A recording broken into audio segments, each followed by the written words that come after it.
Hello and welcome along to this next edition of the Tony Stone Chatroom podcast with yours truly, Tony Stone. And joining me on the podcast for this particular programme, I'm delighted to welcome my two guests for the week. The wonderful singer from Israel, singer, composer, pianist, Cali Rivlin, is that right? That's right.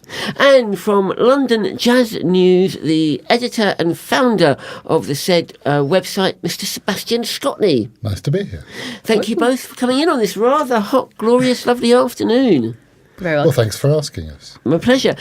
Basically, the idea of the podcast is to try and have our viewers get to know you guys a bit better by the end of the podcast than perhaps they did at the beginning of the podcast. I just found out something that I never knew about you, Seb, so we'll talk about that in a little while as well. But it's, as I say, if anybody that happens to come and watch the podcast on YouTube, wherever, and they see it, I want them to go away and go, oh, wow, we need to go and investigate, we need to go and check them out. In your case, Cali, we need to go to see you live. Or in your case, Seb, we want to go on to the London Jazz News website and stuff. So what I think we'll do is we'll start off with your basics. And Cali, tell us, you're a singer, songwriter, pianist. Right. Why? Short answer to that is that music is the best. I've never found anything that's as good as music. So when I was very, very young, I asked my mom if she could take me to learn how to sing. Because I would sing and I loved music. I loved playing music and listening to music. Didn't really know what I was doing, but I thought I'd give it a try. And then she asked me, and then she said, okay, where do I go and teach you that? Let's go to music conservatory. She took me to a music conservatory. I started with opera, and I never questioned it. I never doubted it. I just went, okay, is this how you learn how to sing? Cool, I'll do that. And that was really, really fun, more than I would expect. And so that was kind of like my beginning. It was very old school opera, classical. What age was this? 8. Okay. Yeah, so I've been singing a hell of a long time, and it's been really fun. And I think that's why musicians do what they do. It's so in you. That creation, that spirit. That's one thing. But what I often ask musicians is what then makes you want to go and become a professional musician, earning your living from music? Because that's a whole nother ball game. Well, for me, there was never any other alternative. I never, ever considered doing anything else, ever, even since I was a kid. It was never a question of like, maybe I'll do something this, maybe I'll get a degree in that, maybe I'm going to, I don't know, get into being a lawyer or an accountant or sell fruit at intersections, whatever. Like, despite the fact that it's really hard to, or it can be very, very difficult to make money out of music, or out of your art, I feel like it's the only way to go for me. I remember sitting at school and kind of going, I know, like when people say, oh, but this will be on the test, you should study, or this would be on the thing. For me, it was like, whatever. Like it didn't matter. Seb, with you, were you always in the music industry? Were you always intent on being this as a child, or have you had a varied career? I think I've always been very deeply drawn to music. I mean, as a sort of 7, 8, 9-year-old, I was disappearing off into a room trying to play things on a recorder, and I did a lot of clarinet playing as a schoolboy and as a student. And I did have, I suppose if you call 23 years a career, I had a career doing other stuff. I worked as a financial analyst in the city, and somehow from nowhere, people normally laugh at this point, I developed a speciality of Belgium and got to know most of the things that needed to be known about Belgium, and we had a very good business doing that.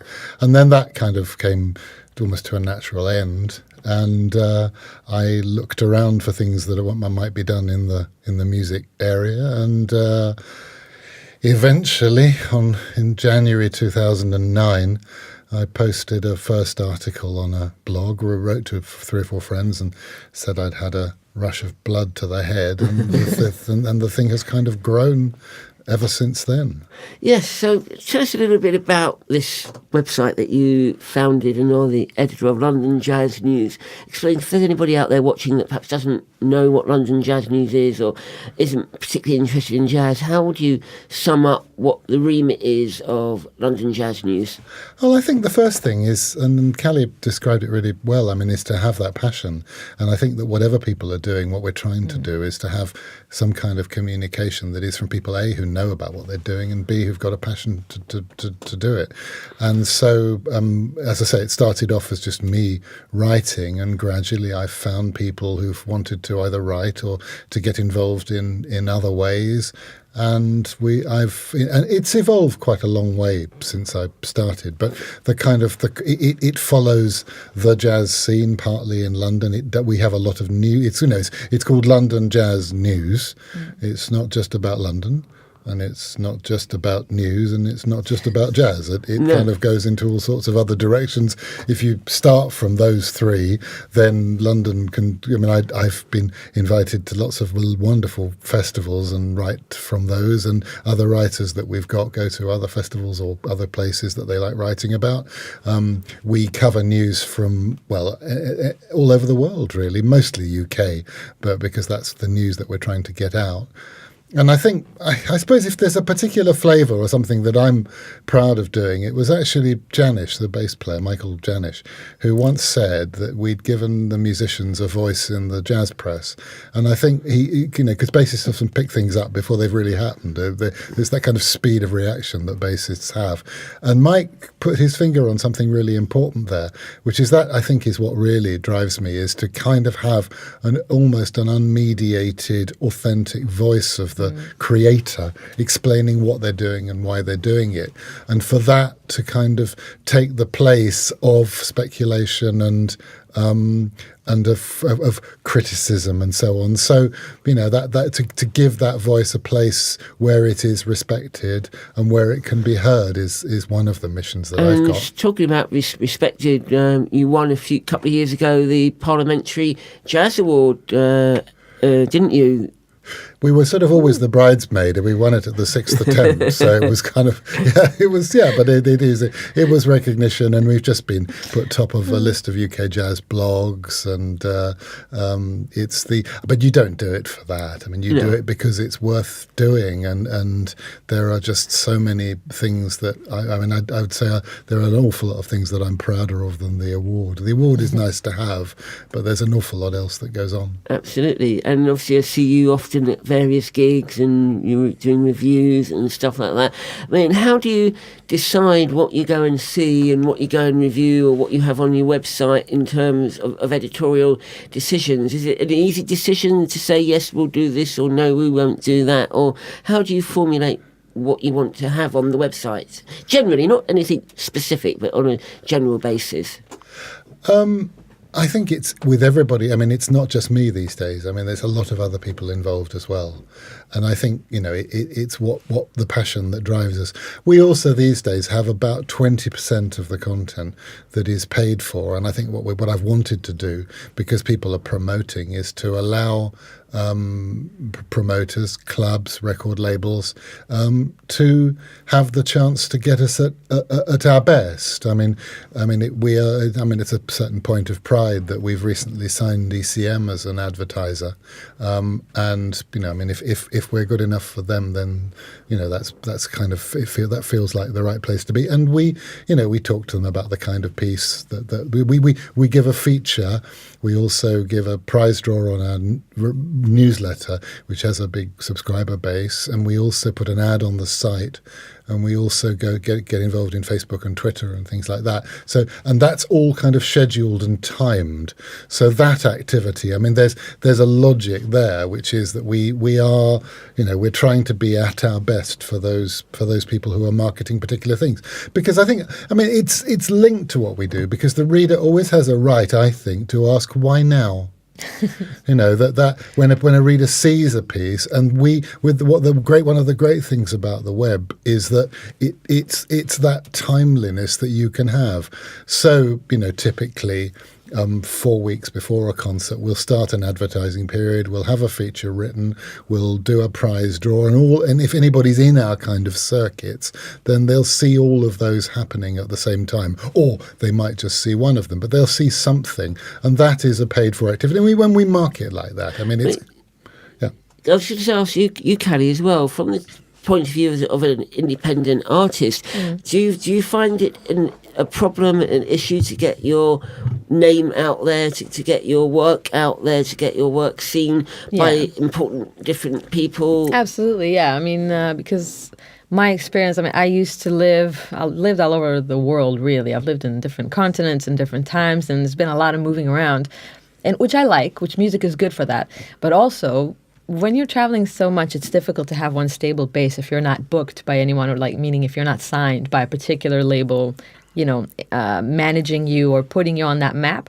So I do find that difficult, but I've moved back a couple of months permanently to London because I used to live here. I went to music college here.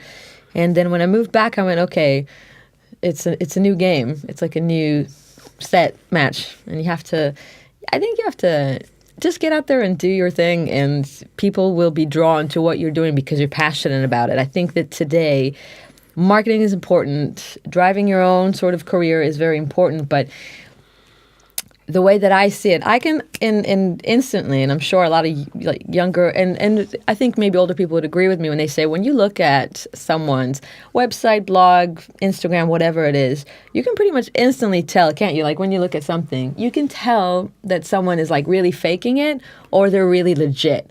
You can tell, and I think that you have to you have to keep your own personality there and be real to yourself, not have all the posts be selfies where you're doing this, and because then it's not about the music. So there is that type of marketing, which I think is very bogus. I'm not going to use stronger language, but I think it's what, because that to me is not about music and what you have inside, the passion that you have, who you are. No one else has you, only you have you. You know what I mean? So for me, I say you go with that. And people will catch on. For me, it's not important to have a career like Beyonce or like someone or like, Amy Winehouse that we were talking about earlier, or any of the jazz greats. I love jazz. I perform jazz, soul, Motown. I do my own original stuff. I do all those different styles, and some of them are more commercial than others. But I think it's important that you just really are passionate about the music. And, I feel surely that what you said guarantees a high five on the... how do you mention it? You given a voice to musicians, and you kind of take the mediator out in a sense. You give them a platform to say what they want, and it is harder I feel to now get to the websites or the blogs or the people who can really make a difference for you, because from what I've seen in my experience, and also looking in the market of my friends and people who have gone on to different big shows like X Factor, etc., which I won't do. I think that it is very, very prevalent in the market, that you have to go with someone that really believes in you. More than how big their name is, you have to go with someone who's going to believe in you, who's not going to want to alter you or your music, and who's going to support you and not try and hey, why don't you wear hot pants? As a girl, that happens a lot. Really hey, why don't you just and I'm thinking, I don't run that kind of show. Do you know what I mean? Okay, that's very interesting. And also, I want both of you to answer this question as well, but maybe we'll start with Seb.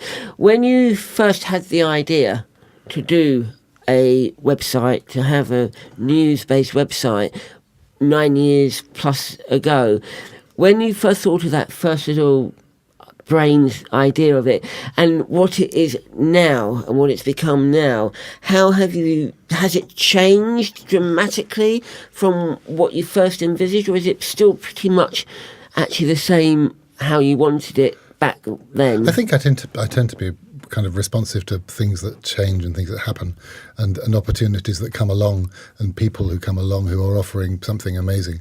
Probably why you're still doing it. There are people. I was going to say, the first thought in my head. I can tell you the very, very first piece was looking forward to Ian Shaw's residency at Pizza Express, and actually, what was going through my mind at that point was that when you in the football. The post-match analysis is normally done by the morning after the game, and the rest of the week you're looking forwards to the next game. And I was I thought actually that the form of the preview, a preview with ears by somebody who's kind of getting what the artist is about, because they've listened and because they know, was actually going to be a more constructive form. And that's what I've tried. I think that was my first thought, was to encourage people with ears and with an enthusiasm to talk more about what they were going, gigs, my friend's gig you must go to. And we had a wonderful trumpet player who's actually since moved away from the jazz scene, but at that point he just finished being a student, called Jack Davis, and we had a weekly column which was called Jack's Been Thinking. And he had his own blog where he moaned about the lack of funding. The thing is that once you've written that article once, it kind of, you're then just writing the same piece again. And whereas what I said to him is, if you write a piece which is, here's my mate's gig and why you should go to it, you've got infinite variety potentially, rather than writing the same piece moaning that there's no money for jazz in the UK. So that was the kind of first thought that I've had. But beyond that, it's been much more just finding people who are really good at certain things. Like, we're here doing a podcast. I had a young intern who turned out to be a brilliant young audio editor, and we did about 100 podcasts because he was just really, really, he's had a musical ear. His degree was in music and in composition, and he had that kind of fine sensitivity to recording and making the most of what we had at the time, which was equipment which was nothing like as good as this. But he could. He was pretty swanky. Nice.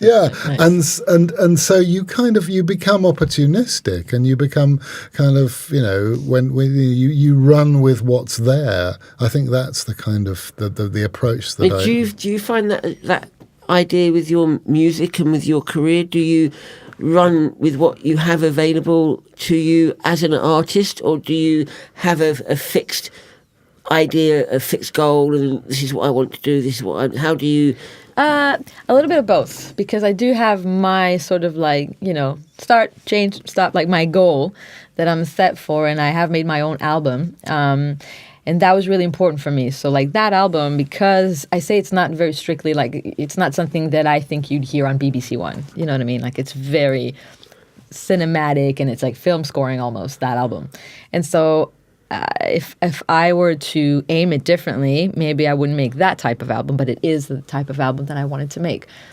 And it fitted that time. If things come to me, I would definitely take them up. For example, when they were asking me how we met, and we met through Robin. We should mention Robin Banerjee, who's a fabulous guitar player, and he was Amy Winehouse's guitar player, and he's a mate. And I met him in London through gigs and through friends and whatever. And there was an opportunity that came by when a friend of mine who's a producer in Israel said, we're doing an Amy Winehouse tribute show, and we're bringing her exhibition to Israel and that sort of thing. And I wasn't thinking to do anything like that at the time, but he said, do you do any Amy Winehouse? And I know her whole repertoire, and I do sing that, and and I love her music. I think it's fantastic. And so I asked him, I was like, hey, do you want to come to Israel? And then we went to London to do something else with that particular producer, and we arranged that meeting. So there was an amalgamation of different things that kind of contributed to that. And there was a whole festival there with Johnny Greenwood and all these people that my then producer was working with. And we were thinking, okay, this is a great opportunity. Let's do it. We met up, boom, boom, boom. We closed it. We did a tour in Israel. Then I came back. We did some gigs here. And that was something that was unexpected, but it did lead to me getting other gigs, And also I think that you do have to keep an eye out for what you want, to not be sidetracked, but you take the motion that you get and you use it. You meet new people, and you also find that you might change. Maybe not the core of what you want, but you're certainly being contributed by it. I think that's what made you relevant as well. If you hadn't have taken on new things, new shows that are older that have been running for a long time, if they hadn't have used social media, then I think they would have died out. Right. Well, talking about social media, I think we've kind of already mentioned your website, londonjazznews.com there, Seb. But Cali, if anybody watching wants to find out about you and stuff, where can they go and check you out? I will tell you. So it's CaliRivlin.com. Spell that? Cali, C-A-L-I, like California.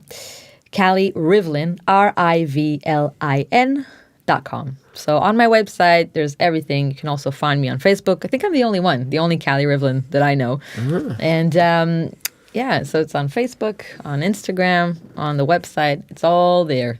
Excellent. And have you got any gigs coming up at all? I haven't booked anything yet because I've just finished a few, and now I'm like booking the next ones. I'm going to promote our original shows, I think. And actually, Seb, what have you got coming up on London Jazz News website? Is there anything particular that you might want to mention? Well, every Wednesday morning at 8 o'clock. Yes, I know. Thousands of people are woken including up me. by our regular newsletter. And what we've done there is we don't only have our stories and a gig guide for London.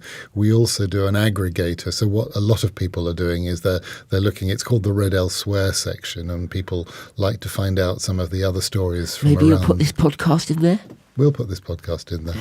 Yes. So that's 8 o'clock UK time every Wednesday morning. There are festival directors and broadcasting people who tell me that they read it more or less straight away. And in America, there are a couple of festival directors who read it before they get out of bed. So, there's a... And how do people sign up to that if they want to join? There's a box on the londonjazznews.com front page. There's a box on the top right-hand side, and you put a request in there, and you'll get an email from my wonderful colleague Peter Bacon, just making sure that that's what you have asked to do, and then you assent and then you're signed up, and Simple as that. And your Wednesday mornings will be brightened up. Callie, you know what you got to do from the... I'm going to do that. I was just thinking that. I probably won't read it at 8 o'clock because I'm not awake at that time. But I will definitely read it up. Sounds good. And any gigs that you particularly are looking forward to going to over the next couple of weeks or so? Well, I have one of the wonderful things that happens is that I get invited to the Montreal Jazz Festival, and I'm looking for I've lined up 3. There's the Orchestre Nationale de Jazz with Carla Bley. There's Raikuda, and there is the Houston Person in a tiny little club in Montreal called Upstairs, which is actually in a basement. As it would be. Yes. Oh, wow, that's really, really cool. And Kelly, let me just ask you as well. Amongst your generation of artists that are out there, is there anybody else that you think our viewers ought to go and check out, not just in jazz, but any kind of forms of music that you think, oh, you need to check this one out, or you recommend? Anything new or in general? New, different, exciting in terms of music? In terms of music, let's see. There's some people that I really enjoy that I didn't necessarily... It's not for anything. It's not necessarily anything that I would know of. It's not even necessarily that new, but there's a band called Nightbeds that I really, really like. I haven't heard much of them since I've heard their first material, but check them out. Nightbeds, they're very good. And there's also, do you know a lady named Ella Edmondson? No. Who's a super folk singer. A friend of mine, she went to school with a friend of mine. He sent me a link to her stuff. There isn't too much, but her album is phenomenal. I find that I listen to it a lot. Ella Edmondson. She's from the UK, lovely folk singer. And then there's a band of good friends of mine called Dead Sarah. Totally different style, very rock, kind of grungy 90s, sort of raw feeling. They're a band from LA. They're doing quite well. A lot of people know about them, and I think the third album is coming up now. It's coming out very, very soon. They tour the UK as well. Dead Sarah, check them out. Phenomenal. Cool. And just before we kind of wrap up the podcast, a couple of other final questions. Regrets. Do either of you have any regrets in music or with the website or life generally? Callie? I think that it is to do with more pushing. It's not one particular thing, but I think that the traveling around was really good. But I think that also you have to find the niche or the place that works for you. I'm a massive fan of Conan O'Brien, if you know who that is. Do you know Of course. him? Yeah, he's just, he does it for me. Crazy ginger. Been to one of his shows. Is what? I've been to one of his shows. Yeah, me too. I've been to a couple of his shows. He's amazing. So Conan O'Brien gave the advice of when you see something that you love get made, you go there. Wherever that thing is, you go to where the thing that you love gets made. And for me, that's always been London since I was Why London? young. I don't know. I've always had such a connection with this place. And when I was 18, I came to London for the first time. The moment I set foot on the ground, I felt so happy. I can't explain it. I just felt like at home. Actually, can I ask you so very quickly? Are you London born and bred? Were you always in London? North London, yeah. No, hey, me too. Hey. With the delights of Winchmore Hill. Barnet. Not that far away. Exactly. I feel like Now, you need to do it. Also, just very quickly, we kind of touched on it at the very start of the podcast. I think it's kind of nice to finish it with the podcast. You're not just an editor, and I only found this out literally 5 minutes before we came on air. I did not know that you are an actual musician. Well, that would have to be a very broad use of the term. I'm an amateur player. I play things with single reeds, clarinets, and saxophones and things. Yeah. Wow, and that just you do that for love, for the passion. Never thought of being a professional musician? I have very often shared a stage with professional musicians, and I've been invited on to sit in by all sorts of wonderful people in places like 606 and Ronnie's, and I play in a big band which was until very recently run by the delightful Stan Reynolds, which is still going, the band, and there is I've done a lot of classical playing earlier in my life. There is a recording with one of the UK's top string quartets of me playing the Mozart clarinet quintet. Wow, Interesting. Well, I think we've come to the natural conclusion for the podcast for this week, and thank you guys so much for being on the podcast, Cali Rivlin and pleasure. Sebastian Scotney, and you can check their websites, calirivlin.com. So Sebastian is londonjazznews.com. If you want to find out who's been on previous podcasts, who's coming up, please go to my own website, fantasticentertainment.co.uk, and go to the podcast listings page, and you'll see it all there. And this has been a Fantastic Entertainment production with yours truly, Tony Stone, here at the Rubik's Drum Studios. Until the next one, happy chatting.